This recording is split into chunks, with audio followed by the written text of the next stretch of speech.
د دې قرنټین په ورځو کې مو زامن په کور کې وو، نو ما کتل چې مشر زوی مې اکثره وخت یا په کمپیوټر اخته وي یا په موبایل اخته وي. هغه نو د کمپیوټر ساينس محصل دی، نو ډېر وخت حتی د شپې تر ناوخته پورې به موبایل په لاس کې وي. بل زوی مې دی، هغه په 12م صنف کې دی، نو هغه به درسونه هم ویل، خو بې حوصلې وو، احساسات به یې نه کنټرولول. په هر شي به یې کله کله ورونو سره کله مور سره لانجه کوله. او بل زوی مې و، هغې ته مې پام و چې کله چا ورسره خبرې کولې یا یو مجلس چې به و، ده به سر ټیټ اچولی و یا به یې بلې خوا ته کتل. نو ما وویل چې ودرې چې دوی په خپله متوجه شي چې څه باید وکړي.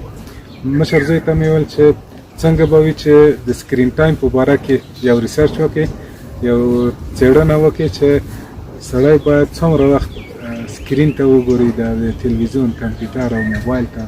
ګټې یې څه دي، زیانونه یې څه دي، د زیانونو د مخنیوي دپاره سړی باید څه وکړي.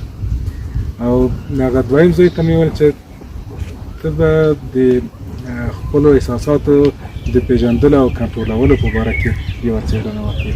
او دریم زوی ته مې ویل چې د اکټیو لسنینګ یا د فعال غوږ نیولو په باره کې یو پریزنټیشن موږ ته جوړ کړه.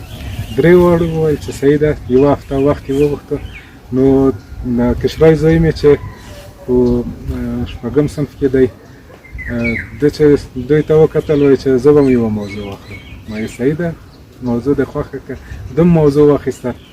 نو هفته تېره شوه چې ګورو پریزنټیشن یې ورکړم، او ډېر جالب ځینې شیان چې زما دپاره هم نوي وو، سره له دې چې ما په همدغو موضوعاتو باندې مطالعه هم کړې وه او یوه نیمه لیکنه مې کړې وه، مګر د دوی په خبرو کې ځینې شیان زما دپاره هم نوي وو، په زړه پورې وو.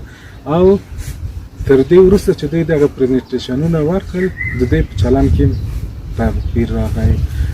نو دغسې دا تجربه فکر کوم چې هر څوک په کور کې عمل کولی شي. دې په ځای چې مخامخ یو چا ته ووایي چې ستا دغه عادت، دغه کار مناسب نه دی، دې باندې غور وکړه.